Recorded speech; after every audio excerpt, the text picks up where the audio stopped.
Kenalannya nanti lanjut ya. Nanti lanjut. Baik.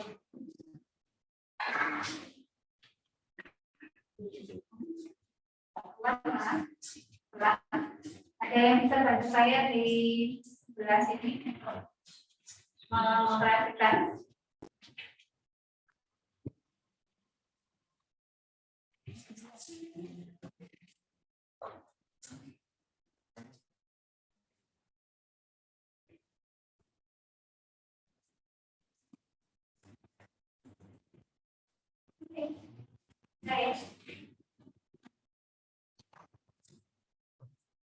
Ada relawan yang mau duduk di depan, boleh. Namanya siapa, Mas? Tapi silakan bantu saya untuk ini ya, memperhatikan cara PPT. Hari ini kita akan membahas terkait dengan use case diagram. Kemarin kaget ada UTS ya. Katanya nggak ada UTS, kok bilangnya UTS itu. Saya pikir nanti kalian sudah dalam suasana ujian, nanti agak susah untuk pindah mood gitu. Sehingga lama kalau saya ajukan gitu kan ya, ikuti alus dan sebenarnya itu latihan. Ya, latihan cuma karena dilakukan bersamaan dengan hasilnya ETS, saya menyebutnya ETS ya. Latihan itu ada nilainya. Jadi oh ya sama aja sebenarnya ya nggak apa-apa. Setiap latihan nanti akan kita improve dan hari ini Anda akan menyempurnakan latihan yang minggu kemarin. Bisa dipahami ya? Silakan Mas di depan bisa. Oke. Hari ini ada yang sudah kenal atau tahu dengan use case diagram? Belum? Baru dengar? Dengan apa ya fungsinya dipakai nanti aja kamu lebih ada di situ tidak apa karena sudah penuh. Use case diagram itu adalah salah satu alat bantu yang kita gunakan untuk mengilustrasikan kebutuhan ya. Kita menyebutnya artefak. Nanti kalau teman-teman baca di halaman berikutnya itu ada kata-kata artefak. Artefak itu bukan hanya ada di sejarah, ya. Kan pernah mendengar artefak itu di sejarah ya. Artefak zaman Majapahit gitu ya. Nah, sekarang sudah zaman milenial juga ada artefak. Dan contohnya ini adalah next, kasih dia. Saya taruh di depan untuk memberikan teman-teman gambaran. Ini loh contoh use case diagram. Kira-kira use case-nya yang mana? Yes, ellipse bukan bulat. Ellipse. Bahasa Indonesianya apa? Hah? Use case bahasa Indonesianya? Ambigu ya pertanyaannya. Itu tanya bahasa Indonesianya ini atau bahasa Indonesianya use case? Bahasa Indonesianya use case apa? Kasus penggunaan. Kasus penggunaan. Berarti kasus ya. Kasus penggunaan. Ya. Hari ini kita belajar kasus. Ya. Oke. Betul. Jadi yang gambar-gambar seperti ini itu gambar use case.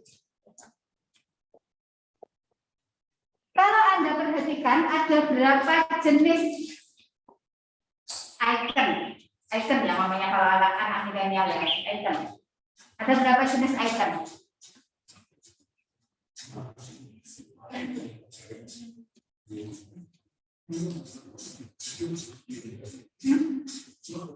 Boleh sambil nyebut nama karena kan tadi sambil kenalan. Berapa item? Berapa kategori item? Pertanyaan Ibu ambigu lagi gitu ya. Oke, nanti kalau membuat kebutuhan jangan ambigu. Berapa jenis item? Jadi kalau yang gambar orang dihitung satu sendiri.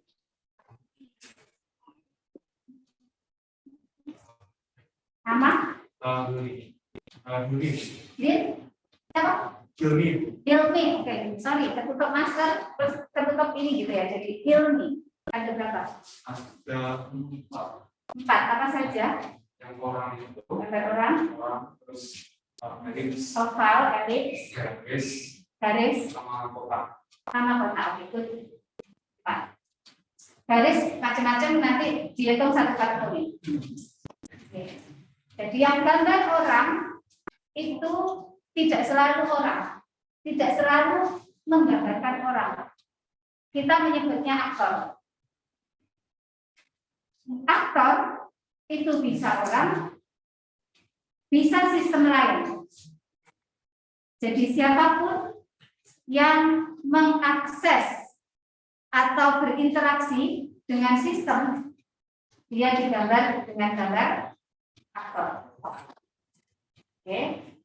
Kata-kata aktor biasa di perfilman, tapi kita serap untuk informatif. Ya, kita nyerap banyak kata ya. Berarti melihat sistem itu yang mana? Yang kotak besar. Di atas ada klinik. Itu adalah nama sistem. Kotaknya itu kita sebut sebagai sistem boundary atau batasan sistem.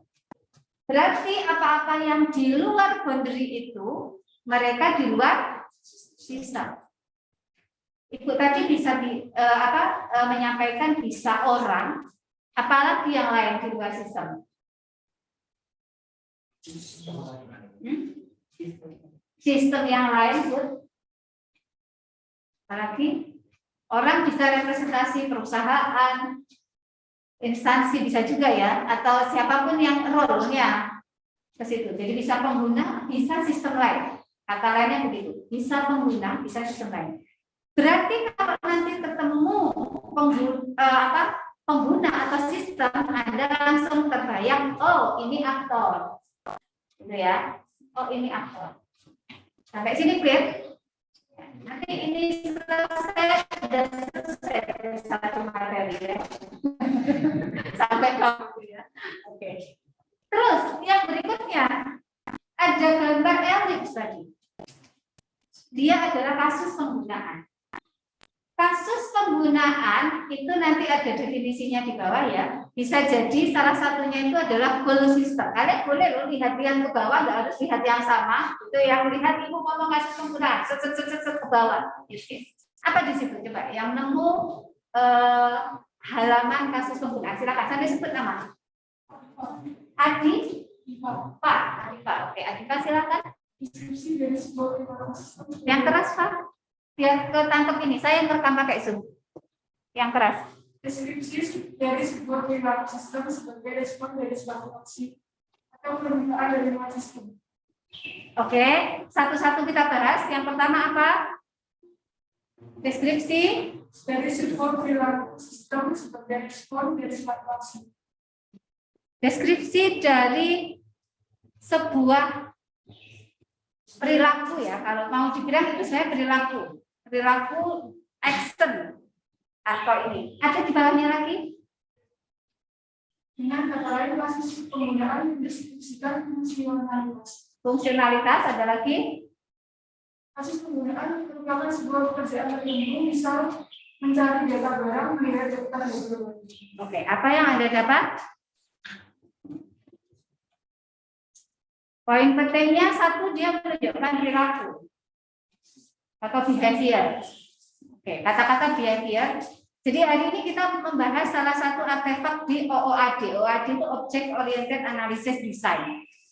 Analisis dan perancangan berorientasi objek. Nanti ada lagi berorientasi terstruktur, berorientasi data gitu ya. Hari ini kita bahas dulu yang berorientasi objek. Saya nggak kasih itu dulu, nanti kalian pusing. Ya, saya kasih dulu satu, nanti baru cemplung naik ke atas. Satu use case itu adalah perilaku, behavior system. Bisa kok punya behavior. Yang kedua tadi bilang apa? Kebutuhan fungsional. Kemarin Anda mengidentifikasi kebutuhan fungsional. Bisa kasih contoh kebutuhan fungsional itu seperti apa kalimatnya, masih ingat?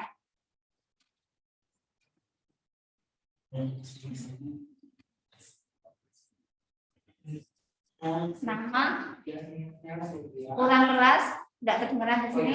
Nama saya Surya. Oke. Untuk fungsi Kebutuhan fungsional. fungsionalitas itu ada dua, yang proses oriented sama yang information oriented. Oke, good. Kalau proses oriented itu yang berkaitan sama prosesnya, kita sistem mampu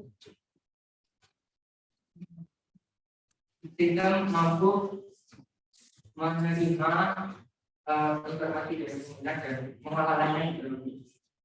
Menerima informasi dari pengguna dan mengolahnya. Kita bisa melakukan proses pembelian.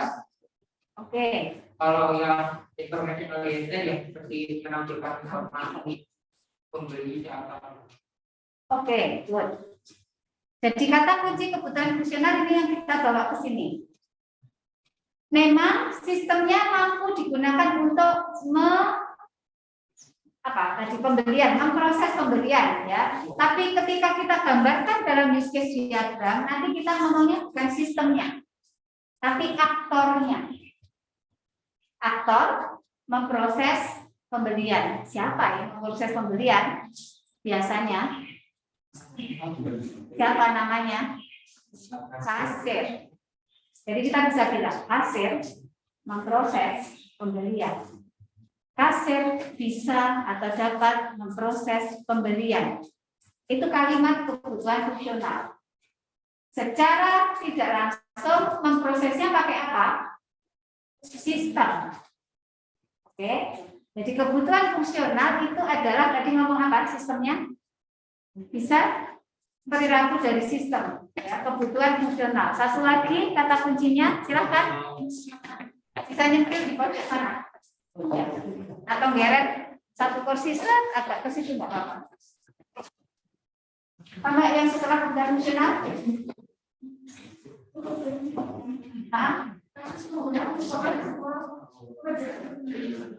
Kasus penggunaan merupakan sebuah pekerjaan tertentu. Nanti ada kata-kata goal, tujuan. Ya, tujuan itu maksudnya apa? Kasus penggunaan itu adalah tujuan akhir. Pengguna itu akses sistem. Misalnya kayak tadi, memproses pembelian. Tujuan akhirnya apa? Pembeliannya selesai. Proses pembelian selesai. Jadi tujuan akhir. Proses pembelian selesai itu bagaimana? Ada apa di dalamnya? Nah, itu baru nanti masuk ke use case specification. Nanti ada lagi artefak di bawahnya, namanya spesifikasi use case. Hasil akhirnya pembelian, proses pembelian selesai. Ya, memproses pembelian. Selesai itu berarti tanda-tandanya apa? Proses pembelian dikatakan selesai, itu tandanya apa? Hah?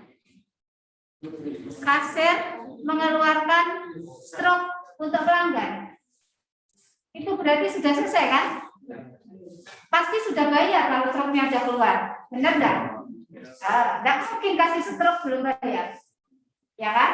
Karena kan ada kembalian, ada sekian.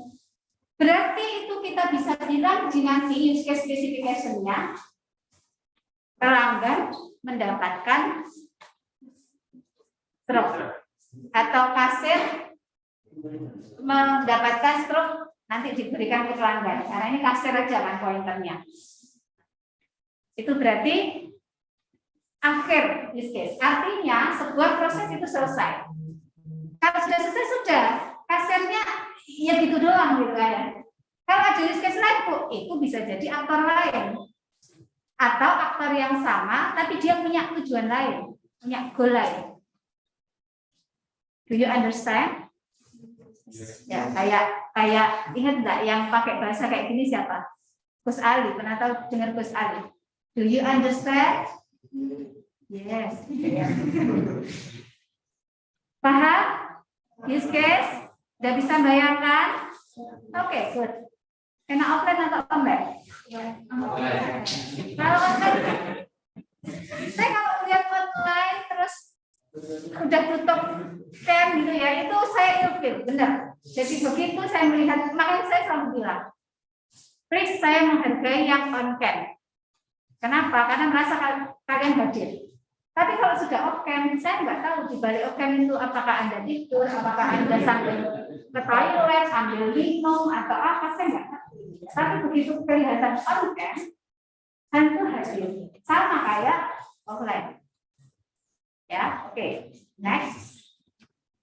Belum, back dulu. Tenang. Ini berarti nanti Oke, terus apa lagi? Berarti sudah bisa identify aktor, sudah bisa identify use case. Pertanyaan, sudah bisa naruh apa? Boundary system. Pertanyaan berikutnya, ada garis di situ. Kita menyebutnya apa? Ada halaman di situ yang ada garisnya, asosiasi. Asosiasi itu sebenarnya ngomong apa? Relasi atau hubungan. Antara siapa? Bukan antara aku dan kamu. Tapi antara aktor dan use case. Or antara use case dengan use case. Biasanya aktor dan use case saja yang menunjukkan asosiasi. Kalau use case dengan use case ada detailnya lagi. Ada yang ngomong input, ada yang ngomong extend, dan ada yang ngomong generalisasi. Kalau asosiasi biasa berarti tanpa panah. Kita lihat dia nggak ada panah. Tapi dia menggambarkan bahwa aktor ini berhubungan dengan use case ini. Dengan kata lain kita membaca bisa dibilang bahwa pasien itu bisa membuat make appointment. Pasien bisa melakukan atau bisa membuat perjanjian. Kalau membuat perjanjian, bayangan Anda gimana? Nanti dia akan ngeklik menu gitu kan ya, kemudian nanti milih dokternya, milih jadwalnya, terus sistemnya ngecek dulu kan, dokternya available nggak di jadwal itu gitu kan ya. Terus setelah available baru mungkin ditampilkan dokter available atau misalnya langsung bisa cetak ini apa namanya, cetak bukti janji. Ya, nanti mungkin dibawa pada saat berkunjung. Urut-urutan langkah itu nanti akan Anda jelaskan di dalam use case specification. Tapi itu adalah proses bisnis yang kemarin teman-teman identifikasi saat wawancara. Paham ya? Saat wawancara orang begini, tapi ketika kita ngomong use case, itu kita sudah membayangkan bahwa sistemnya nanti bisa begini. Paham ya? Karena kita ngomong kebutuhan sistem kan? Kebutuhan pengguna, kebutuhan fungsional. Kebutuhan fungsional itu yang nanti akan dirancang. Kalau tadi misalnya sistem dapat menampilkan pilihan jadwal, masing-masing bisa, bayangnya beda-beda loh ya. Yang biasa melihat apa namanya jadwal mata kuliah, nanti melihatnya itu kayak langsung search semua jadwal, terus nanti bisa klik pilih salah satu gitu ya. Yang biasa misalnya bikin apa aplikasi apa yang jadwalnya ini, atau biasa beli pembelian minta dikirim kapan, mungkin dia langsung ada gambar tanggal, pilih tanggal dan seterusnya. Itu nanti pada saat desain teman-teman merealisasikan apakah dalam bentuk list ataukah dalam bentuk drop down, itu nanti. Tapi yang sekarang kita ngomong bahwa sistem butuh untuk menampilkan atau sistem butuh untuk bisa dipakai memilih jadwal di dalam use case make appointment. Berarti itu sebenarnya juga kalimat kebutuhan. Paham ya? Oke. Berikutnya, sudah paham yang use case biasa? Ada include. Ada include. Kira-kira apa nih artinya include? Kalian boleh langsung go to include. Tidak jelasin di situ. Kira-kira makna gambar include ini apa?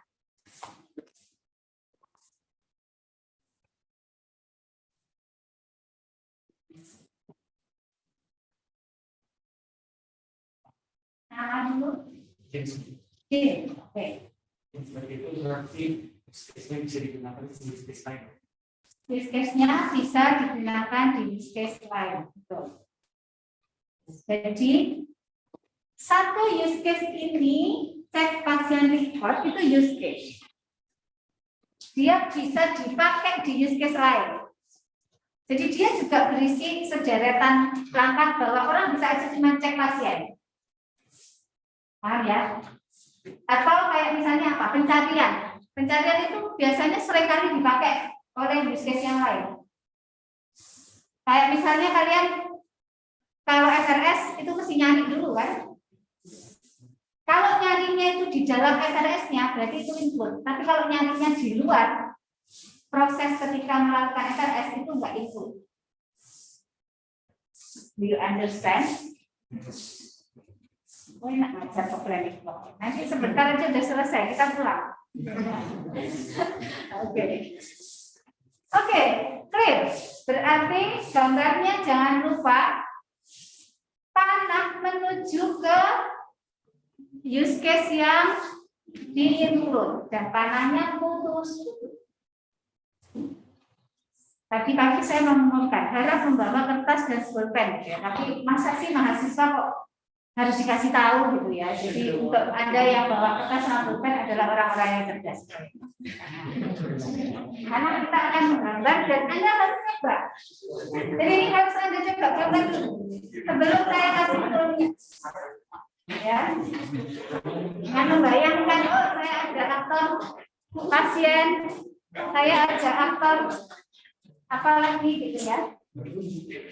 Anda bisa ini. Anda siapkan tidak diurutkan tapi siapkan untuk Anda belajar. Yang nggak bawa pulpen atau kertas boleh pakai papan boleh.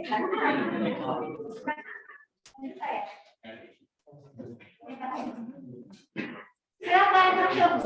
Saya sekarang melihat ini ya.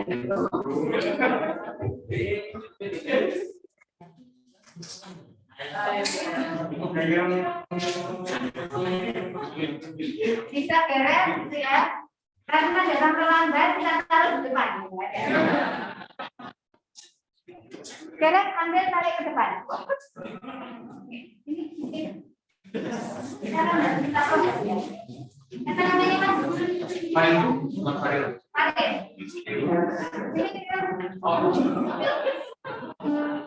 Jadi kalau beneran nanti kita keren ke depan.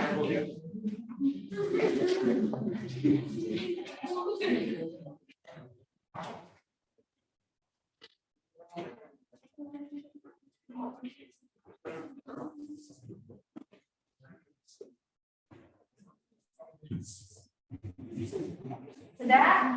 Oke. Instruksi pertama. Gambar aktor pasien. Oh sorry, bukan aktornya dulu. Yang digambar itu adalah boundary-nya sistem. Gambar boundary system.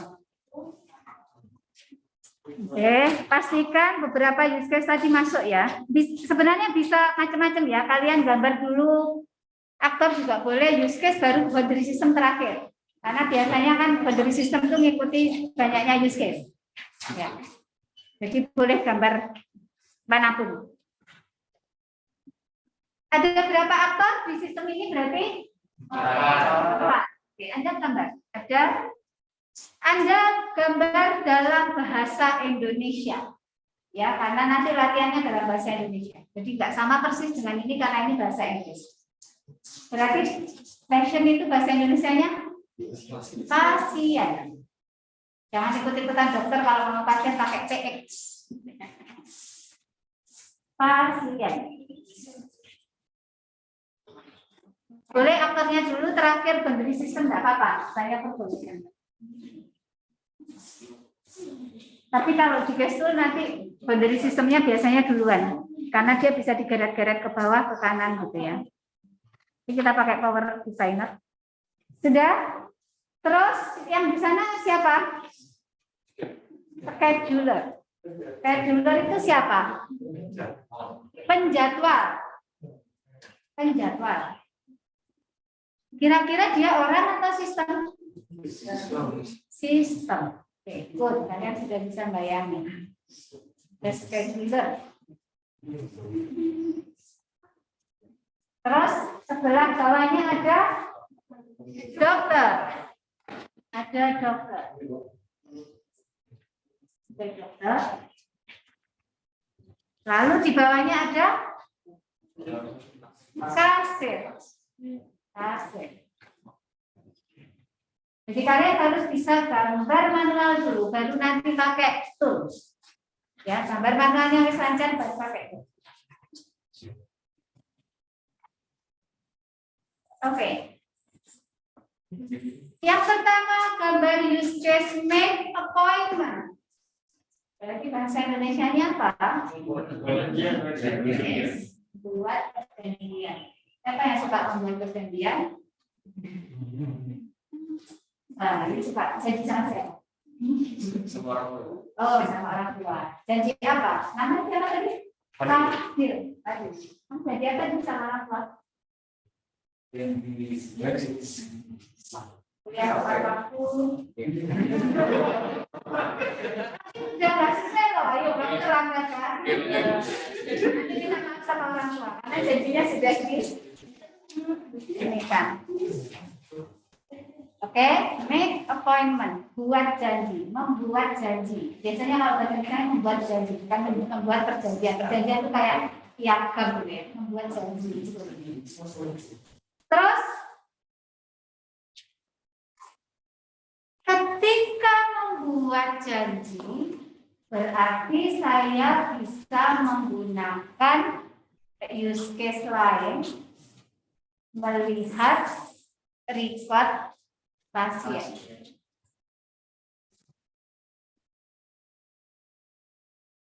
Pada saat saya bilang seperti itu, berarti Anda menggambar use case dan asosiasi inputnya. Ini namanya praktikum. Oh, enak dong praktikumnya sih. Cuman gini Bu praktikumnya. Oh iya. Latihannya yang susah gitu kan. Terus dalam ini.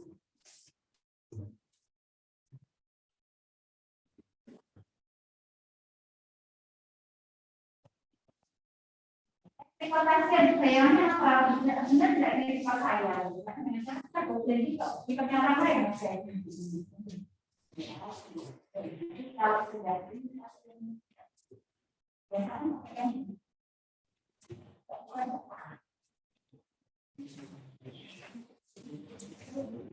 berarti apa ini itu menggunakan kata kerja.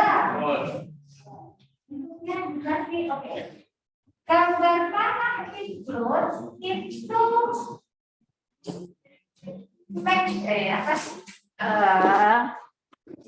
Saya habis nggak itu apa namanya bikin itu mbak? Ini ya.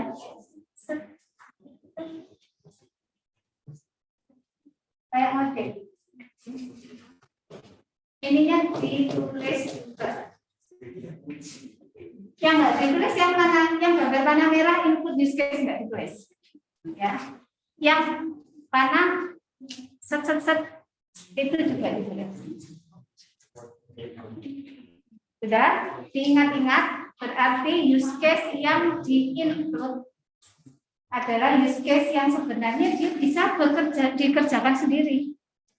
Tapi dia masuk ikut dikerjakan, berarti dia sudah satu paket kalau Anda bayangkan, ya kan? Udah jadi tinggal klik. Biasanya kalau melihat pasien itu apa? Nyari nomor pasien gitu kan ya, terus nanti akan keluar ada datanya. Oke, tekan oke, nanti masuk ke datanya, balik lagi ke buat janji. Paham ya?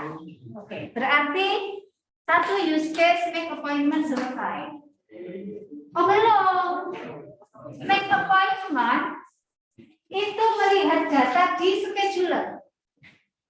Jadi dia request ke scheduler. Ada enggak nih jadwalnya Pak Dokter nih? Saya milih jadwal sekian itu masih available enggak? Gitu ya. Dia merequest. Jadi aktor itu bisa ngasih sesuatu, bisa apa intinya dia bisa berinteraksi ya. Kata lainnya interaksi. Do you understand? Oke. Kalau sudah, berarti garisnya garis apa? Ngomong lurus itu apa tadi? Asosiasi ya. Nggak usah ditulis asosiasinya. Kok Anda tahu dari seperti ini namanya asosiasi. Yang ditulis yang input sama yang extend. Ya, ini nggak perlu. Yang baru datang bisa apa namanya? Masuk presensi, isi presensi. Nah, kalau saya yang muncul di oke aja. Mas Alfi atau siapa? Terus berikutnya, jadi sudah selesai ya. Satu use case make appointment. Anda bisa pergi ke use case lain. Saya tanya, kira-kira make appointment itu bayangan Anda seperti apa? Langkah-langkah atau step-step itu selesai seperti apa? Bisa cerita? Selalu mulai dari aktor. Aktornya tadi siapa? Pasien. Pasien memilih, misalnya menu, buat janji. Oke. Kalau pasien memilih menu buat janji, jadi kalian ketika ngomong use case sudah membayangkan nanti sistemnya perilakunya bagaimana. Makanya tadi dibilang dia adalah behavior. Sistem menampilkan apa misalnya? Nomor apa? Menampilkan form buat janji. Form buat janji itu isinya apa? Misalnya di situ ada nomor pasien, ada apa lagi misalnya tanggal, betul, ada dokternya, gitu ya. Oke, Anda sudah mulai membayangkan. Tenang, ilmu aksi itu adalah kita harus bisa berimajinasi, ya, menganalisis dan berdesain. Setelah itu, misalnya ya, siapa yang berikutnya melakukan something? Pasien memasukkan nomor pasien. Untuk memastikan nomornya betul atau salah, dia menjalankan use case cek pasien. Atau kalau mau bilang, dia menekan tombol cek pasien. Terus ditulis di situ tombol cek pasien merupakan realisasi dari use case cek pasien. Bisa disebut di situ dia misalnya sistem apa? Menampilkan di pasien berdasarkan nomor pasien yang dimasukkan. Tuh kayaknya kalau nomor pasien itu susah diingat ya Bu. Boleh nggak kalau misalnya saya tadi masukkannya itu nama pasien? Itu aja. Jadi kalau nama pasien, bayangan Anda memasukkan nama. Pada saat nanti cek pasien bisa keluar Rafif Saifuddin, Muhammad Rafif Setiawan. Nah, nanti kalian tinggal milih. Oh ini saya. Paham ya? Nah itu berarti cek pasien dia menjalankan use case itu. Use case itu nanti jelaskan sendiri dia gimana langkah-langkahnya. Kalau sudah misalnya cek pasiennya sudah betul gitu ya. Pasien memilih dokter. Pertanyaan saya, milih dokter dulu apa tanggal? Dokter, betul. Itu juga desain, kemampuan desainer itu. Lek milih tanggal bingung nanti ngeset dokternya. Tapi kalau pilih dokter dulu, dia tinggal lihat aja dokter ini available di tanggal mana, dia lebih mudah seleknya. Paham ya? Nah itu ilmu basis datanya delivery. Oke, sudah dapat basis data? Tidak. Dan jangan sama saya. Enggak kayaknya ya. Baru ketemu saya itu. Terus, gitu ya, basis datanya sama ya semester ini? Atau beda semester? Sudah kemarin. Setelah itu apa? Sistem menampilkan jadwal dokter ya, server. Oke, jadi ini jadi langkah-langkahnya itu aktor ngapain, sistem ngapain, aktor ngapain, sistem ngapain. Ya, isinya use case specification seperti itu. Sampai akhirnya misalnya pasien memilih salah satu jadwal, gitu kan ya. Terus setelah itu tekan tombol OK. Kalau sudah tekan tombol OK, misalnya sistem menampilkan report atau resume hasil buat janji dan pasien bisa mencetak. Terakhir misalnya pakai cetak atau tidak terserah, nanti kalau mencetak bisa jadi mungkin ada input cetak yang sebenarnya dia cetak banyak, bisa banyak cetak gitu. Tinggal milih aja dia mengirim parameter apa ke cetak. Paham sampai sini? Itu nanti Anda akan tulis di use case specification. Satu bagian latihan hari ini. Ya, ada use case specification. Kalau sudah, silakan diselesaikan. Ya. Oh, request medication. Pasien bisa request medication. Dokter juga bisa request medication. Pasti tambah yang ya. Artinya sebenarnya yang benar dokternya kan yang request, nanti pasiennya tinggal ambil gitu kan. Mungkin kalau ada, ini kan kita sudah membaca use case yang sudah ada ya. Kalau ada pasien yang mengakses ke request medication, bisa jadi apa? Pasiennya tadi milih, kalau habis dokternya milih kan obat, ini bisa milih. Sama dokter dikasih obat paten, saya pilih generik, atau sebaliknya, sama dokter dikasih generik, saya pilih patennya. Ya, asalkan dia masih sekelas.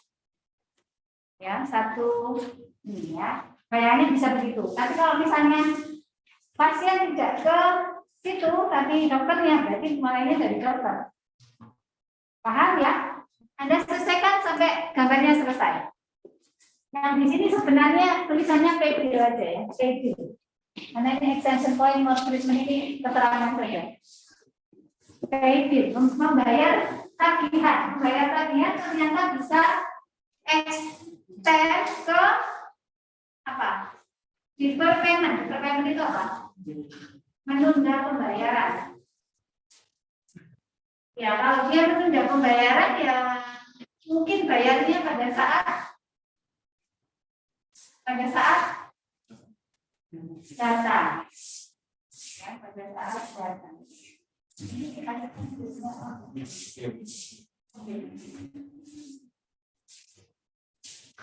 Oke, selesaikan. Jadi pasien bisa review, bisa ini ya. Ada pertanyaan yang merasa ngantuk boleh keluar sebentar, di udara segar di luar, panggilan masuk. Karena kan bulan puasa, kalian lebih enak kalau kuliah bulan puasa kan, tapi sahur nggak tidur, gitu kan? Nanti tidur pulang kuliah. Hah? Saya lebih suka kalau puasa itu habis sahur itu nggak tidur. Jadi lebih efektif. Bimbingan itu saya biasanya habis 10 itu tidur. Kalau puasa ya, kalau nggak puasa ya nggak mungkin saya bimbingan habis 10.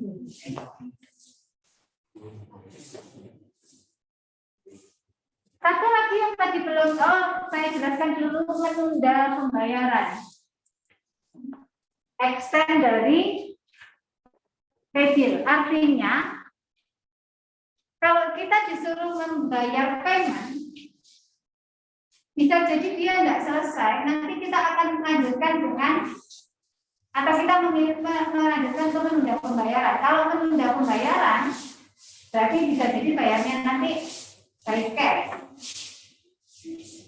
atau bayar nanti.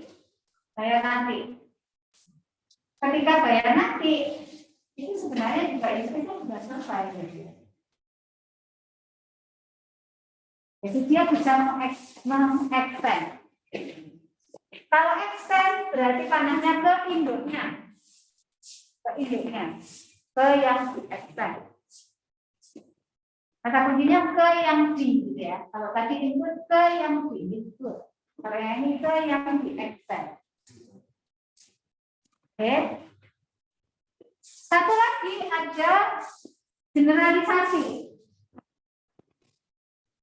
Generalisasi itu adalah pasti yang dikasih tanda panah. Ingat ya, panahnya beda. Kalau generalisasi, panahnya panah seperti ini. Beda ya. Kalau extend tadi gini, nanti ada kata-kata extend. Kenapa tadi input dan extend harus ditulis? Biar tahu ini extend atau input karena panahnya sama. Itu ya. Panahnya sama. Tapi satu input, satu extend. Kalau generalisasi, nggak usah ditulis. Kita sudah tahu bahwa gambar ini adalah generalisasi. Generalisasi itu konsep apa? Saya bisa bayar insurance, ini juga pembayaran. Ini juga pembayaran, ya. Jadi kayak apa? Kalau aktor juga berlaku ada generalisasi ya. Dokter itu dia ada dokter spesialis, ada dokter gigi, ada dokter apa. Tapi semua dokter gigi, dokter spesialis, dokter ini itu bisa digeneralisasi juga dokter. Dia adalah dokter. Jadi konsep generalisasi ini mungkin teman-teman sudah kenal di mana? Dapat mata kuliah pemrograman berorientasi objek. Nah, itu kita bawa ke sini. Jadi yang digeneralkan, kemudian nanti dia punya anaknya, gitu kan ya. Anaknya mewarisi induknya, ya kan?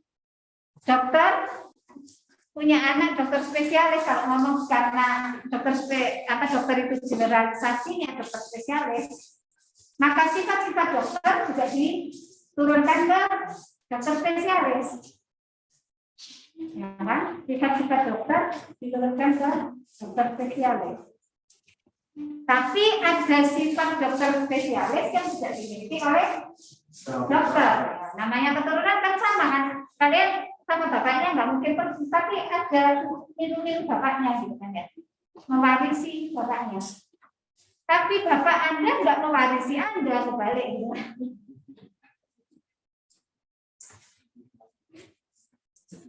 Jadi ngomongnya kan masih gini. Ada ini kok kayak bapak gitu kan. Tidak dibalik kan? Bapak ini kok kayak anaknya, enggak ya? Nah itu saya ajak Anda untuk memvisualisasikan atau menganalogikan biar mudah memahami konsep ini. Ada pertanyaan sampai di sini? Enggak ada, sudah jadi. Coba ditunjukkan use case-nya. Use case diagramnya, sorry. Use case diagramnya.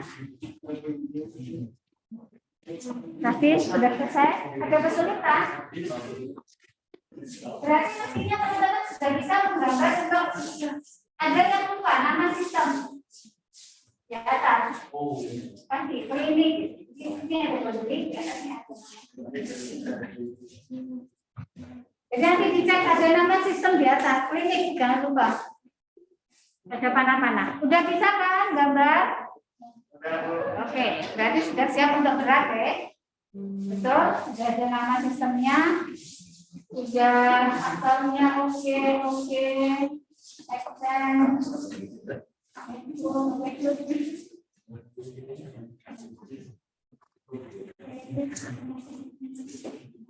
Yang lain. Enak dong praktikumnya?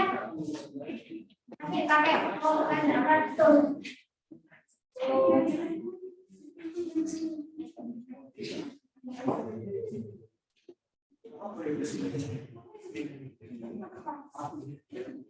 Bukan pembayaran sama Oke, teman-teman perhatikan. Mungkin di tempat lain ada kayak ini ya. Ini ada yang pembayaran tagihan, ada yang membuat seperti itu. Kalau nggak salah ada mungkin di slide atau PPT yang lain juga menggunakan kata pe. Kita biasakan menggunakan kata kerja. Berarti membayar tagihan, menunda pembayaran yang di atas. Bukan penundaan pembayaran, menunda pembayaran. Kita pakai kata-kata ini ya.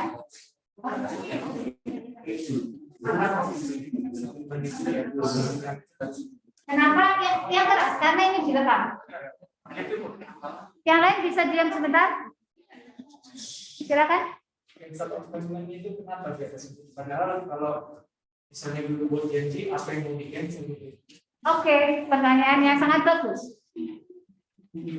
Kenapa cancel appointment di atas? Padahal kalau belum buat janji nggak bisa cancel. Boleh nggak saya taruh cancel appointment di bawah? Boleh. Di tengah? Boleh. Di atas?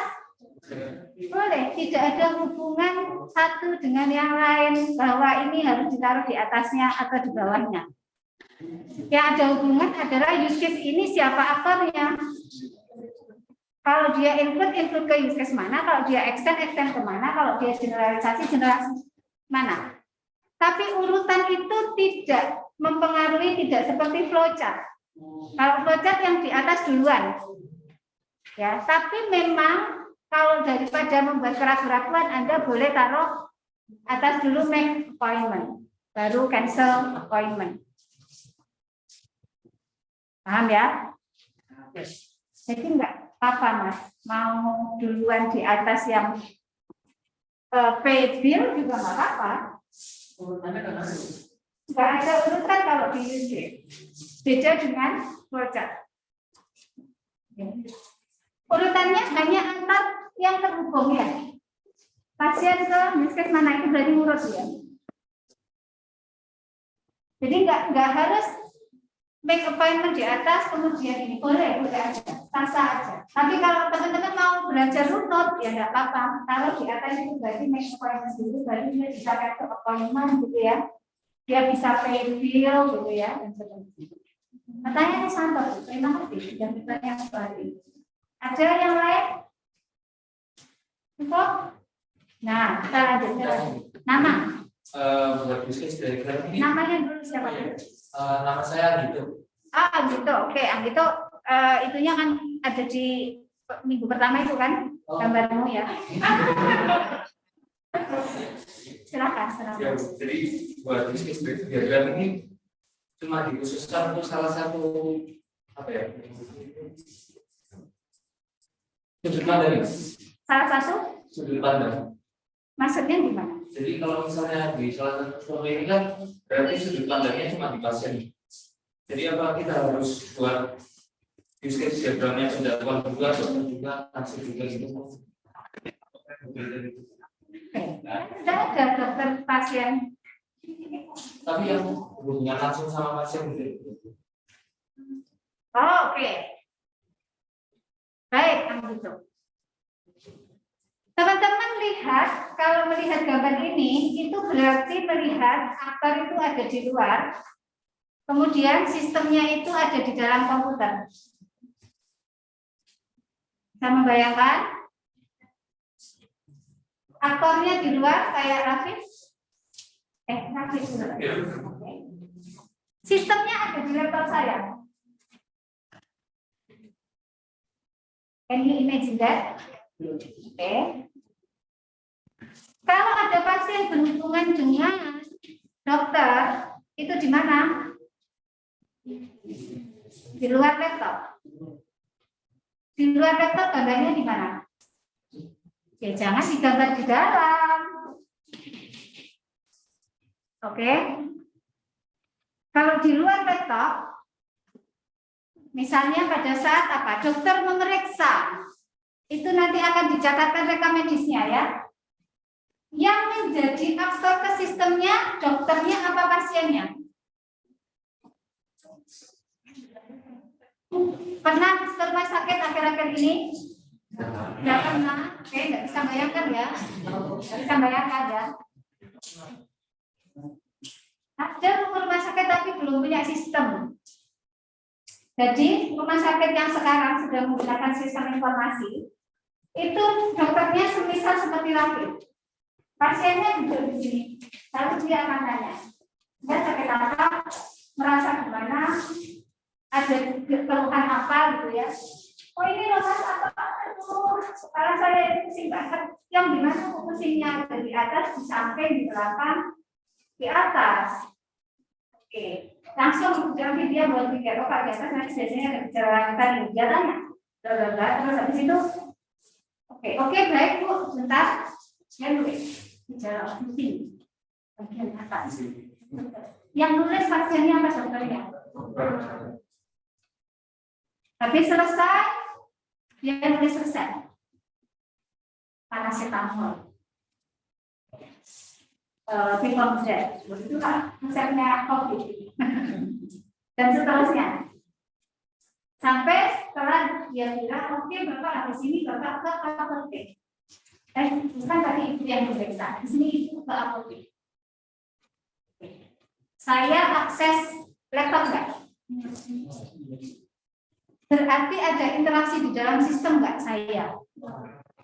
Begitu bisa bayangkan? Maka sudut pandangnya dari si dokter.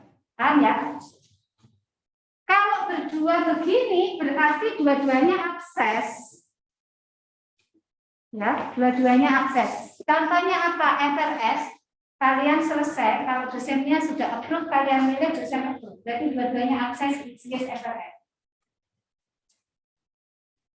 Use case melaksanakan FRS selesai kalau kedua-duanya sudah approve. Berarti dua-duanya akses dalam sistem. Nah, gitu, jelas? Oke, kalau ini nggak bisa saya jelaskan online, ya kan? Nggak ya, lebih enak offline. Tapi saya rekam, jadi nanti kita bisa putar. Oke. Ada pertanyaan? Cukup? Yang berapa? 12, setengah 12. Sampai jam 10 ya. Saya akan bayar sampai jam 10 ya, karena kalian ini nanti berarti latihannya nggak di kelas Bu, bisa sebagian di kelas, bisa dibawa pulang. Karena saya kasih waktu sampai dengan hari Minggu. Kalian bilang tadi. Ada pertanyaan sampai di sini? Use case itu bisa satu selesai tidak pulang satu. Bisa. Ada nggak contohnya? Oh ini kebetulan 2 ya. Bisa. Pokoknya ya itu tadi ya bayangannya. Kalau yang akses sampai dengan use case ini selesai, sampai dengan tadi satu tujuan kita selesai, itu hanya satu aktor ya, berarti gambarnya satu aktor. Idealnya memang satu aktor, idealnya. Cuman beberapa mungkin perlu 2 aktor.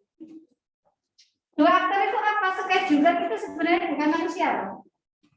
Dia sistem lain, ada sistem penjadwalan yang nanti dia kirim web service gitu ya. Jadi dia bisa aja web service, kita kirim web service ke sistem scheduler, sistem lain. Tapi sebenarnya dia sendiri. Kalau misalnya tidak ada sistem lain, artinya schedulernya ada di dalam sistem kita sendiri, ya berarti scheduler algoritma itu ada di dalam sistem kita, nggak perlu ada aktor scheduler. Oke. Enak toh? Ya. Sehingga ketepatan kalian di dalam mengidentifikasikan kebutuhan kemarin itu berpengaruh terhadap penggambaran Anda di sini. Kalau kemarin nggak punya bayangan proses bisnisnya kayak gimana, nggak bisa menggambar use case. Makanya kemarin pada saat wawancara kalian diminta untuk ekspor banyak sekali. Ada pertanyaan lagi? Cukup? Kita masuk ke materi ya. Ini kita masuk ke materi Bu. Sudah selesai kan? Next, kita review sebentar yang kemarin. Masih ingat? Apa itu kebutuhan? Kan kemarin nggak ketemu saya secara langsung kan? Kalian cuma melihat dari video kelas Paham apa yang disebut dengan kebutuhan? Pernyataan yang apa? Jadi diartikan sebagai pernyataan apa yang harus dilakukan sistem. Sebuah pernyataan yang menyatakan kemampuan sistem, sebenarnya begitu ya kebutuhannya. Atau karakteristik apa saja yang harus dimiliki oleh sistem. Sistemnya itu harus bisa apa sih gitu ya. Sistemnya harus bisa apa? Kalimat kebutuhan atau kebutuhan itu sebenarnya bisa diidentifikasi dari kebutuhan bisnis sampai dengan kebutuhan sistem. Jadi ada kebutuhan bisnis, kemudian business requirement ya. Business requirement itu nanti akan diterjemahkan ke user requirement. Penggunanya untuk apa? User requirement itu akan diturunkan lagi ke functional requirement. Perangkat lunaknya bisa apa? Nah, yang kita bahas tadi use case itu di sini. Tapi untuk ketemu functional requirement, Anda harus melihat ke atas.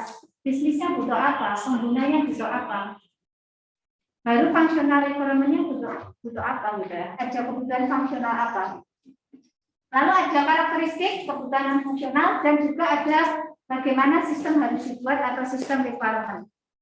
Bahasanya bisa macam-macam ya. Kalau kemarin saya mencontohkan bisa bermula dari penggunanya, bisa bermula dari sistemnya gitu ya. Tapi biasanya kalimat kebutuhan itu biasanya kalimat yang utuh. Ada subjek, predikat, objek gitu ya. Biasanya begitu. Kalau enggak nanti biasanya lanjut dulu. Ini siapa yang bisa ini gitu ya. Next.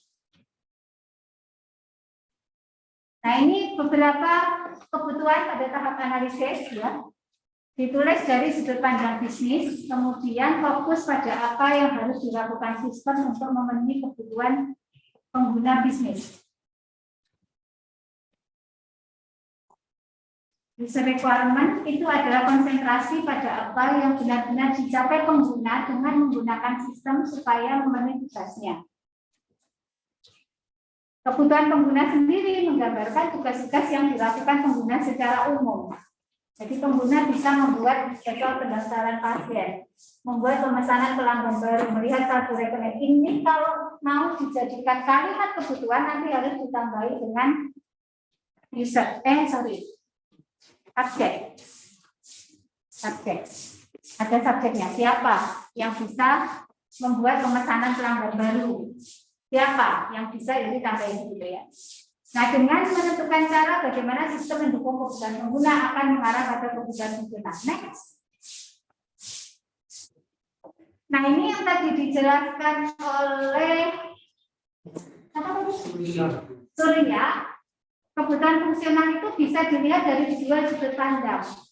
Proses oriented dan data atau information oriented. Ya, kalau proses oriented itu dia proses yang harus dilakukan oleh sistem yang tampak atau menjadi pengguna. Ini yang nanti akan kita bawa ke use case. Identifikasinya sumber use case itu dari sini. Kalau information oriented, informasi yang harus ada apa? Ini nanti yang akan kita bawa untuk digambarkan dalam bentuk model data. Jadi kalimat kebutuhannya tetap discrete, tetapi gambarnya mungkin akan kita pisah-pisah. Ada yang digambar di use case, ada yang digambar ke model data, ada yang digambar ke interaction diagram, ada yang digambar macam-macam diagramnya. Ya, hari ini Anda mengenal use case data. Next. Nah, ini contohnya proses oriented. Pelanggan bisa melihat riwayat pemesanan yang sudah dilakukannya selama 3 tahun. Dua kan sama. Data riwayat pemesanan pelanggan selama 3 tahun tersedia. Dua-duanya dituliskan. Kalau kita ngomong dari sudut pandang proses, berarti pelanggannya bisa melihat riwayatnya. Asumsinya berarti data itu selama 3 tahun harus ada, tersedia, itu harus ditulis sebagai kalimat kebutuhan. Ya, next. Nah, ini contohnya mapping kebutuhan studi kasus perpustakaan sekolah. Secara bisnis, perpustakaan dibuat untuk meningkatkan pengetahuan siswa. Berarti itu kebutuhan bisnis. Adanya sistem perpustakaan adalah untuk membantu meningkatkan pengetahuan siswa. Penggunanya itu mestinya dia butuh apa? Dia dari perpustakaan, ya, ada koleksi yang menarik dan cara pinjamnya mudah. Pengguna butuh mudah pinjam, ya, butuh untuk dapat kemudahan peminjaman. Boleh dengan kalimat seperti ini. Lalu diterjemahkan, mudah minjam itu bagaimana? Siswa nanti mungkin dia bisa melakukan peminjaman. Tapi untuk bisa melakukan peminjaman, dia harus daftar sebagai anggota. Maka boleh ditulis duluan, siswa dapat mendaftar sebagai anggota. Dan seterusnya sampai ke bawah. Kebutuhan dan fungsionalnya, sistem perpustakaan hanya bisa diakses pada jam sekolah. Kalau sudah online mungkin bukan begini kalimatnya. Sistem perpustakaan dapat diakses 24 jam per hari, 7 hari 1 minggu. Artinya dia tersedia terus. Ya. Kebutuhan sistem namanya dari sistem menyimpan semua data siswa sekolah, sistem menyimpan semua data koleksi, sistem menyimpan semua data transaksi peminjaman. Kebutuhan itu jelas semua. Ada pertanyaan sampai di sini? Oke, Bob, next. Nah, yang ini tadi sudah saya jelaskan dengan gambar di depan. Teman-teman tinggal baca lagi aja untuk memantapkan teorinya. Apa itu kasus penggunaan, apa itu bagaimana gambarnya use case gitu ya, dan seterusnya. Next. Jadi, sudah ini kayaknya sudah sampai ke belakang. Manfaatnya ini ya, kesimpulan dengan semua manfaatnya, use case atau kasus penggunaan merupakan artefak yang penting yang harus dibuat seorang analis sistem pada fase analisis. Jadi di fase analisis use case diagram itu keluar. Langsung perhatian mas, kayaknya mulai ngantuk teman-teman. Stop, naik ke atas dulu. Naik. Nah ini dia.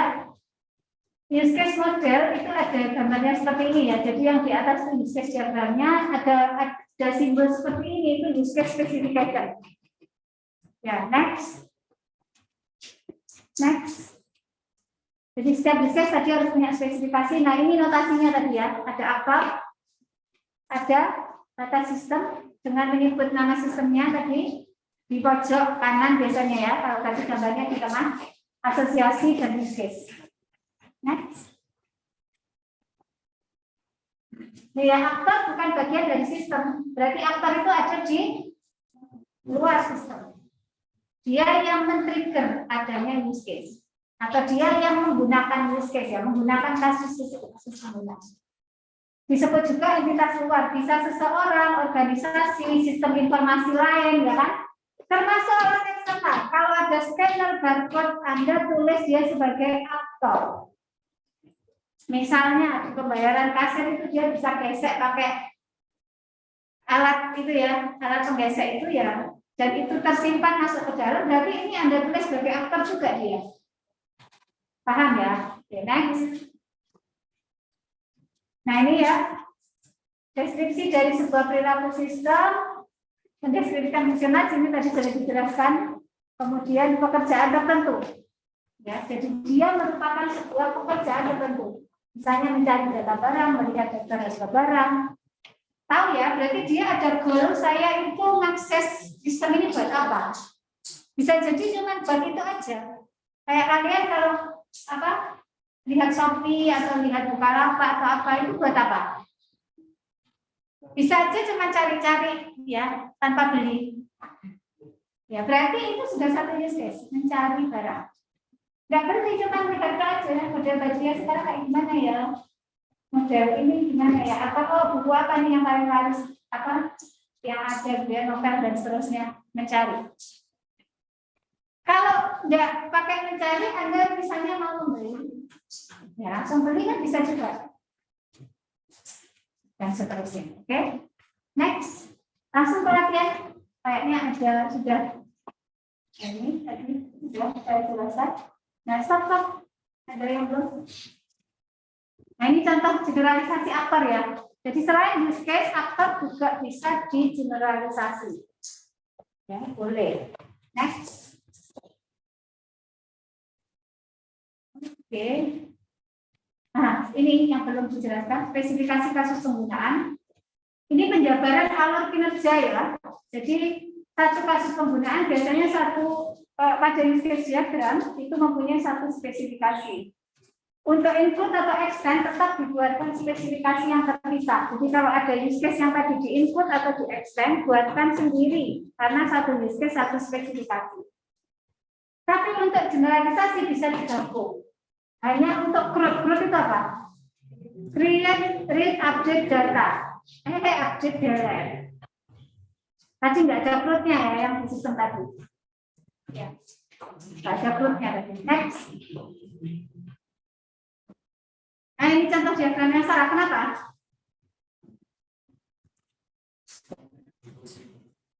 Ada input ke login. Terus loginnya di luar lah. Use case kok di luar gitu kan. Dan login itu biasanya nggak perlu digambar. Login itu kebutuhan non-fungsional.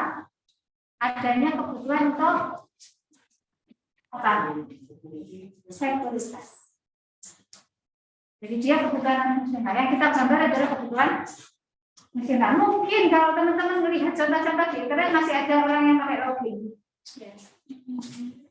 Anda sudah paham, tak perlu digambar. Next. Nah ini gambar untuk spesifikasinya ya. Jadi setiap use case yang kalian gambarkan di latihan itu harus ditulis ini. Kodenya berapa? Use case 001 boleh, mau UC A01 boleh, terserah. Nanti kemudian itu terserah yang dikodekan. Cuma dia bisa jadi nanti diambil gitu kan, extend ke UC A01 misalnya, atau include ke UC A01 itu dia menyebut kodenya. Terus nama use case ditulis, ambil sesuai nama use case pada diagram use case. Kalau kayak tadi berarti apa? Membuat janji. Itu membuat janji. Baru aktornya ditulis siapa aktornya? Pasien. Deskripsinya, pasien dapat membuat janji melalui sistem. Atau dikasih deskripsi yang lain lebih panjang lagi boleh silakan. Ya. Durasi ditulis kalau ada input atau extend. Kalau nggak ada berarti dikasih minus. Kondisi awal ada nggak prasyaratnya? Kalau use case di ATM ada kondisi awal apa? Ya harus bawa kartunya. Nggak ada kartunya nggak bisa jalankan use case. Jadi ada kondisi awal, tidak selalu ada kondisi awal. Tapi pasti atau sering ada kondisi akhir. Kondisi setelah use case dijalankan, wajib ada. Kayak tadi ya, kalau dia dikatakan sudah selesai kalau apa? Bisa jadi data tersimpan ke dalam sistem atau misalnya keluar setelah tadi ya belanja kalau untuk kasir atau apa. Jadi ada kejadian yang dia menandakan use case itu nutup. Ya, atau selesai. Terus baru ada alur normal, ada alur alternatif. Alur normal itu yang kalau dia terjadi baik-baik saja. Kayak di ATM, kalau dia baik-baik aja, tidak lupa PIN, tidak lupa apa, itu kan dia di alur normal. Dia bisa ini bisa ngambil duit, bisa cek saldo segala macam ya. Tapi kalau ada yang tidak normal, misalnya lupa PIN, maka dia akan masuk ke alur alternatif. Paham ya? Lupa PIN juga diselesaikan di dalam use case-nya ini. Mungkin dia bilang apa kalau lupa PIN? PIN Anda salah, masukkan PIN yang baru. Terus dibatasi, kalau sampai 3 kali, akan kartu keluar. Kalau nggak dibatasi apa yang terjadi? Dia nyebat terus loh. Pelanggan berikutnya bisa nggak kebagian, ya kan? Dia nyebat terus sampai selesai. Atau dia mau okupasi nggak ketahuan gitu ya maksudnya. Oke, alternatif juga bisa. Next, ada contohnya nggak? Mas sebelah ini ada. Nah ini contohnya ya. Alur normal, ada alur alternatif. Sobat, jadi selalu dimulai ada aktornya, terus sistemnya ngapain, baru alurnya. Sampai sini ada pertanyaan? Kalau Yang keras? kalau interdiskresi itu apakahnya dikosongi atau gimana? Atau menggunakan aktor dari use case itu? Iya, menggunakan aktor dari use case yang di-input. Ya kan pasti ada aktornya. Jadi kalau misalnya kan yang use case itu bisa beberapa use case diinginkan. Ya koma-koma. Bisa koma-koma kalau dia beberapa aktor bisa mengakses dari use case tersebut. Misalnya pencarian dia bisa masuk ke pasien tadi ya, bisa masuk juga ke dokter ya. Berarti use case itu sebenarnya bisa diakses oleh pasien rumah dokter. Ya begitu. Paham ya? Gampang saja sebenarnya.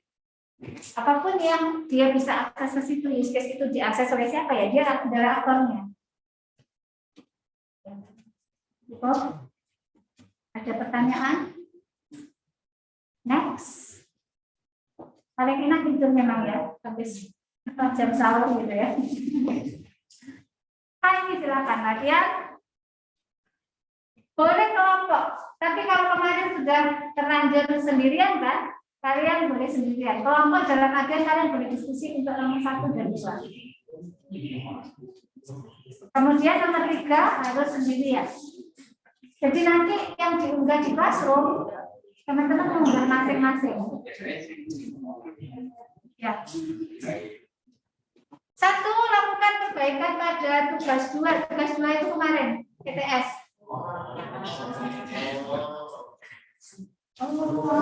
Sih kemarin harusnya saya pakai kata PTS. Perbaikan pada PTS. Tapi sebenarnya tugas 2. Terutama pada bagian kebutuhan fungsional. Anda boleh perbaiki terutama pada bagian kebutuhan fungsional. Mungkin saya salah detek gitu ya. Jadi Anda perbaiki. Kemudian berdasarkan jawaban nomor 1 buat use case diagram dari sistem yang akan kelompok Anda kembangkannya akan dikembangkan oleh kelompok Anda.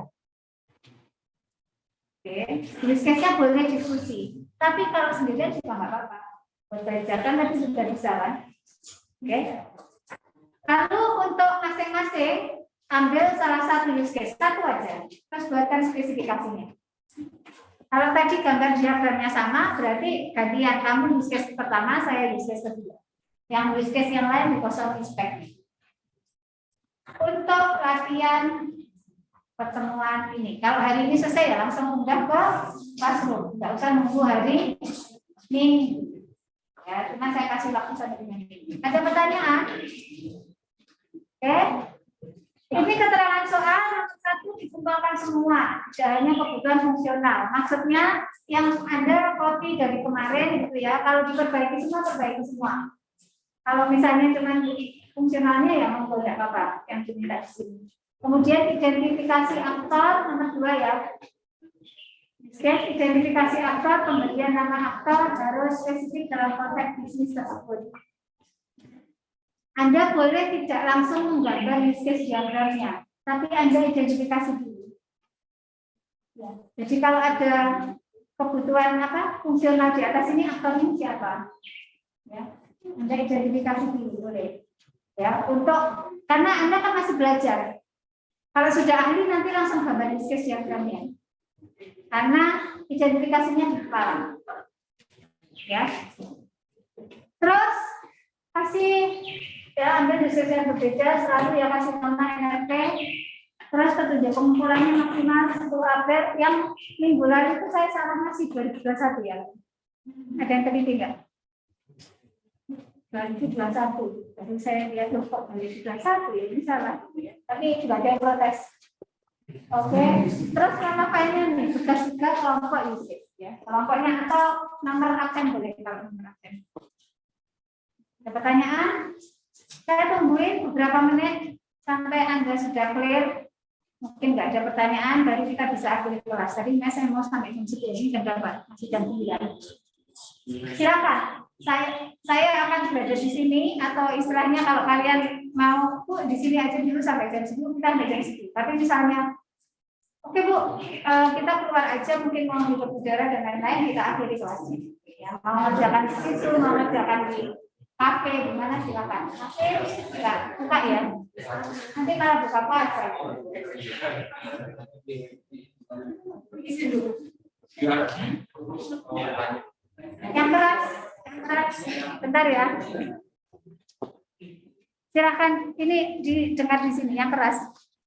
Jadi dari contoh-contoh use case yang kita lihat kan itu kan kalau bisa kita bilang dia pakai kecil gitu sistem balasannya dan kayak kebutuhan fungsionalnya itu juga sedikit gitu ya.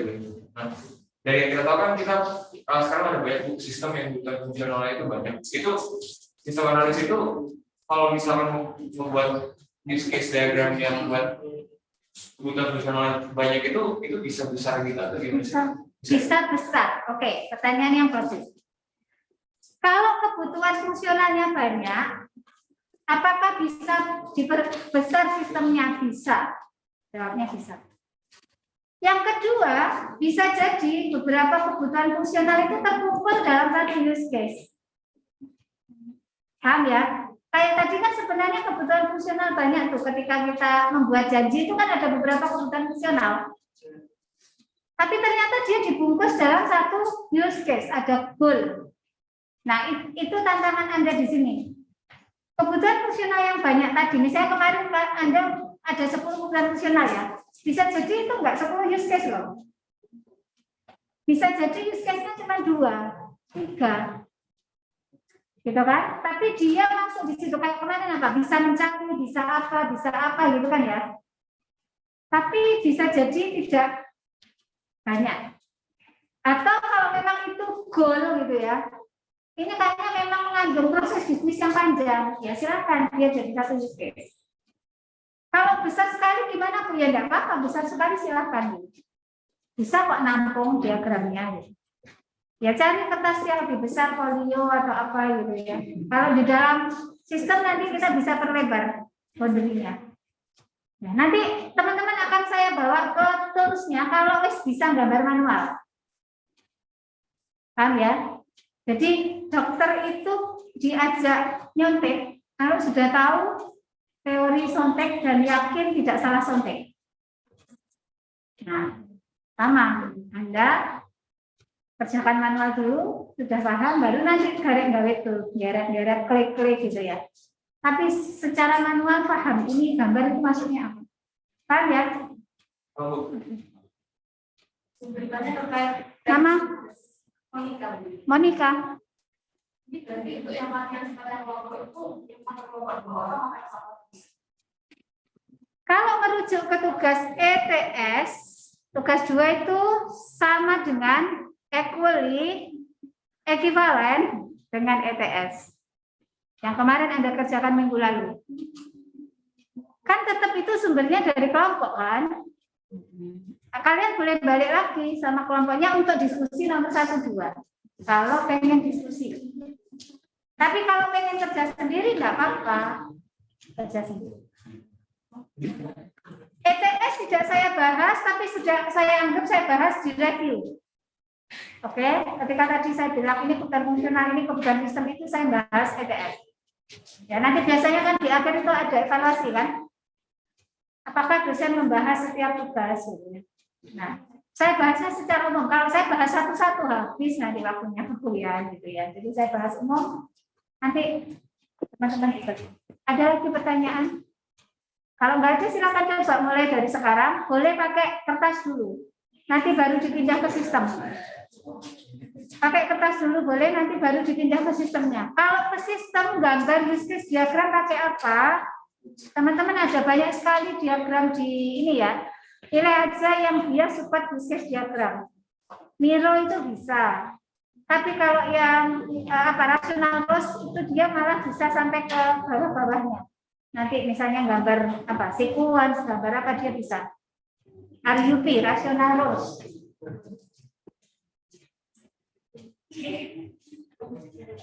Atau mungkin ada yang pakai ini. Yang kedua ini, power designer. Cuman saya pernah waktu di DPTSI mau beli ini itu enggak ada. Harganya 40 juta atau berapa ya, tapi enggak ada suppliernya. Terima kasih banyak. Oke, silakan coba dulu. Saya tunggu beberapa menit kalau sudah aman. Enggak ada ini boleh. Untuk teman-teman yang pengen lepas masker sebentar, silakan nanti di luar. Mas, ini terus balik lagi. Boleh. Boleh silakan.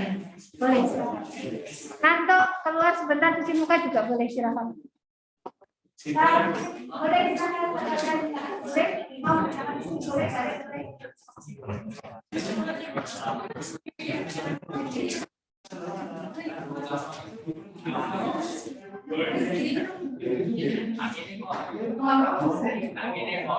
boleh.